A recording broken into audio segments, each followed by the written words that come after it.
One of the things that I truly love the most about learning the Arabic language is how it unlocks the capacity for reading Arabic travel writings. These writings give us the ability to see how a human being living nearly 1,000 years ago, or in some of the travel writings even more than that, how they saw other humans back then. How an Arab from Baghdad or from Tanja or from Valencia in the case of Ibn Jubayr, how they traveled to another place and actually perceived people of a different culture. That is something which I believe is just such a true gift to the students of the Arabic language and its literature. So in this video, which is the first in our series about the Rihla of Ibn Jubayr, and particularly focusing on his arrival in Mecca and him spending the month of Ramadan in Mecca, and we will read throughout the week, as I've mentioned before, we'll read every Saturday, Monday and Wednesday another section. And we've designed this so that it lines up with when we start the beginning of Ramadan in real time, is when we'll get to the part when Ibn Jubayr himself starts Ramadan in his journey.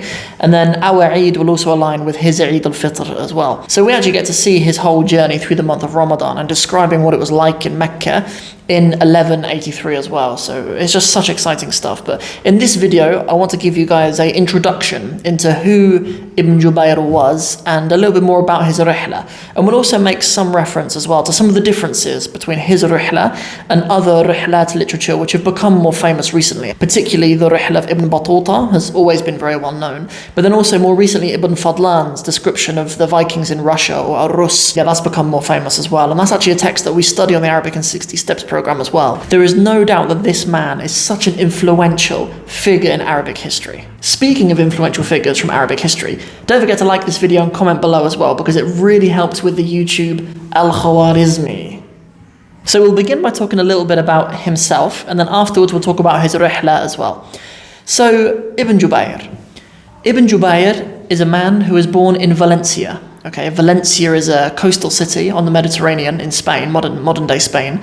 So he is actually in the era which in Arabic literary history we call the Andalusi era. He was born in 1145.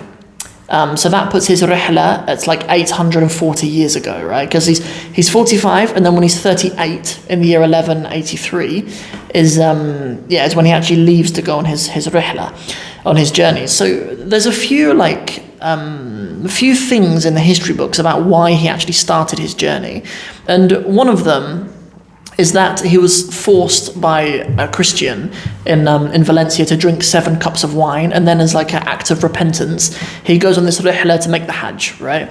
But a lot of historians have criticized that as it just being kind of like a fabricated, like something just kind of made up, right? That account isn't actually attested to by himself. That's something that you'll find on Wikipedia and stuff as an explanation for his rihla, but that's never quoted in his rihla. Right, and it's actually a text that I know fairly well. I wrote my dissertation on it when I was in Palestine. I wrote a dissertation on his description of the Christians. The actual title of my dissertation, of my Mashru'a Takharruj, my dissertation, was Wasf al-Nasara fi Rihlat ibn Jubayr.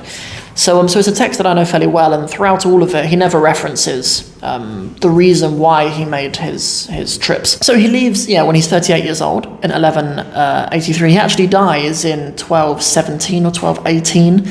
It's one of those. I get mixed up with the Hijri era as well, but it's in the common era. It's 1218 or 1217. So the reason why I say travels as well is that the Rihla, which he has the book on, isn't the only time when he travelled, right? He actually had this journey where he travelled from Valencia. He travelled all around the Mediterranean, including places like Sicily, around the whole of the Mediterranean, and also made Hajj as well and made Umrah. And but then later he actually had 2 further expeditions as well, but those aren't documented. Because sometimes the timeline gets a little bit fuzzy. Like, he actually died in Alexandria, but he did return home, right? So a lot of the students how did he die in Alexandria if the trip is he came all the way home? The answer is he made 2 more trips to the east, and it was on the second one in Alexandria when he died. So what kind of a person was our Ibn Jubayr? Ibn Jubayr is an incredibly well-educated person.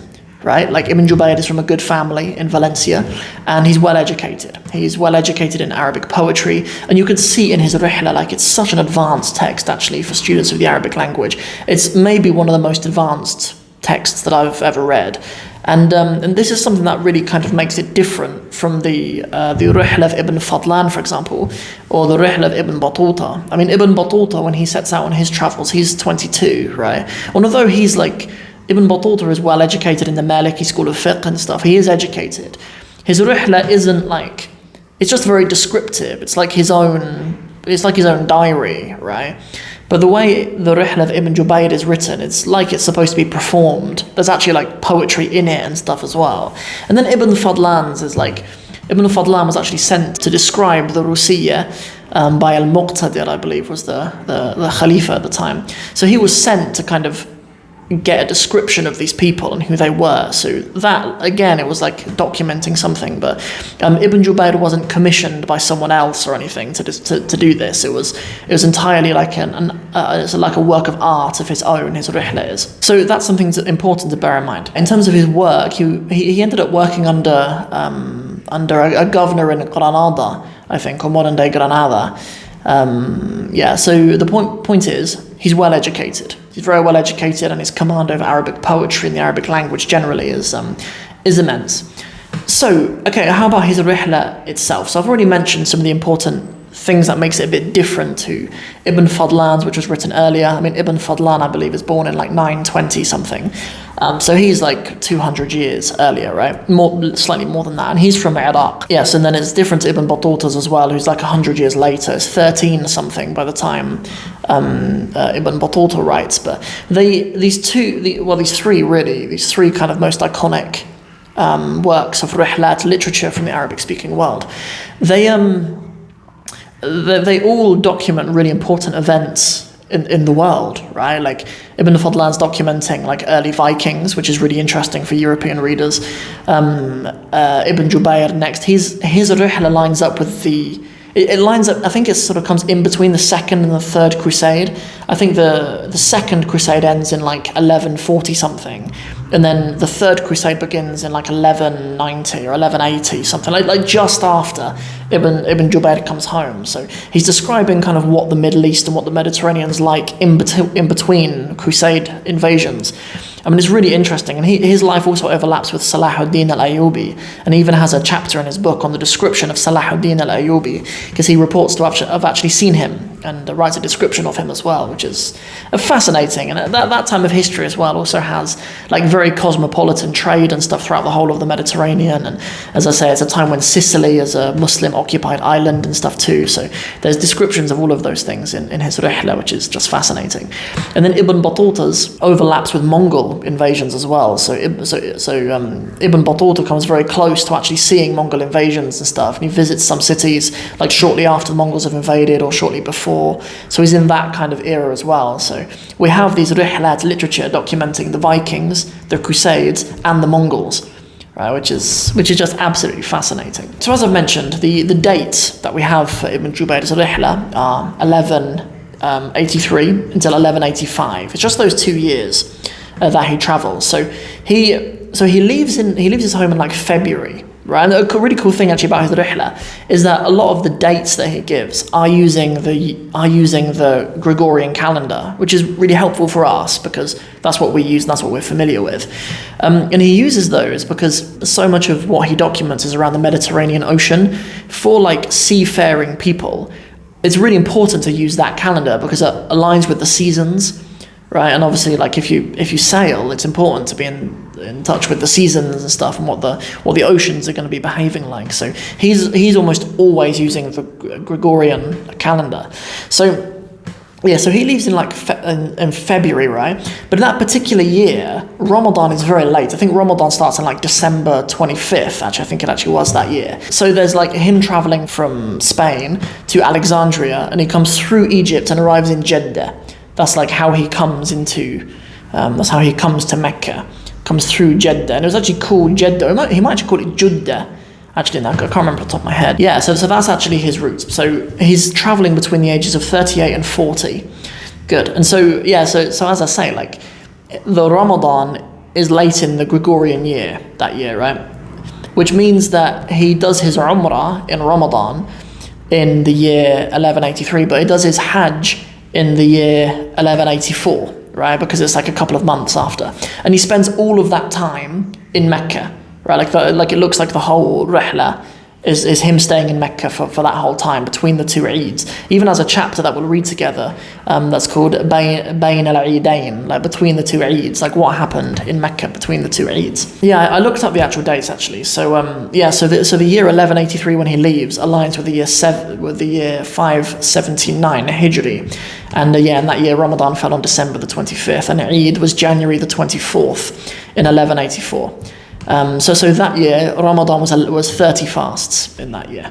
And the first day of Hajj, of course, the first day of Hajj, obviously the 8th of Dhul Hijjah, was the 30th of March, 1184 in that particular year. I suppose I'd like just to kind of end this short introduction to who Ibn Jubayr was and some of the really just amazing things that we'll get into throughout reading Kamil Kilani's rendition of his Rihla, is just imagining what the world was like back then, right? Like in preparation for the series, I looked up some of the things that would have had an impact on what the Hajj was like then, because now it's just like a Hajj it's quite a crazy experience, really. Like millions of people make Hajj now, right? And like maybe when Ibn Jubayr traveled, right? I looked it up. These are estimates, of course. There was only about 440 million people on planet Earth at the time, right? 440 million on the whole of the planet Earth.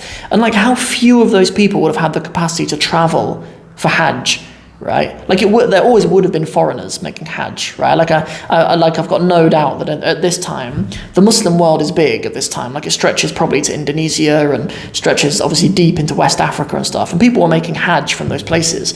But like I don't know, is there any way to find out what the attendance of Hajj was like in 1183, when the population of the world was only 440 million, and probably a larger percentage of those were Muslims than what are now, if you know what I mean? Because like I think a lot of the Christian expansion that exists in the modern world happened like post-colonialism and post like Christopher Columbus and stuff. Like the whole of the Americas weren't Christians at that point, and like a big chunk of Africa were Christians. There were obviously there were Christians way before colonialism, but more of Africa obviously become Christian since then, which is really interesting. So I'll leave a link to where I got some of this data from, by the way, just for the nerds of us who are interested in where they come from. So that's just some really interesting stuff. I'll just round out this introductory episode into who Ibn Jubayr was, why he's so significant, and why I'm so excited to get into this, just by letting you guys know. As of today, there are only 48 workbooks left. That means 48 places left on the Arabic in 60 Steps program. I want to say huge congratulations to Sarah, who joined today. So she got the 49th book that was left. And yes, there are 48 books now. So thank you so much for joining me, and I believe our very first episode will actually start our reading of the Rihla of Ibn Jubayr. Of course, I have mentioned this, but I'll just emphasize it again. We're not reading Ibn Jubayr's Rihla by his own words. It's such an advanced text. It's a text that for a long time I taught in the Arabic in 60 Steps program as our very final text, and even then my Arabic teacher put it on me a little bit, and he was like, look, this is like a master's degree level like difficulty text. Like even for your graduates, it's a really challenging text. So Kamil Kilani has like his own kind of rendition of it. The same chapter headings, the same topics, the same storyline, the same everything, right? But it's repackaged to be a more accessible story, really. So good. So the very first chapter that we'll do is on page 97. All of the links to the actual texts are in the description below as well, so you can get hold of those. We'll be doing Saliqatul Arab.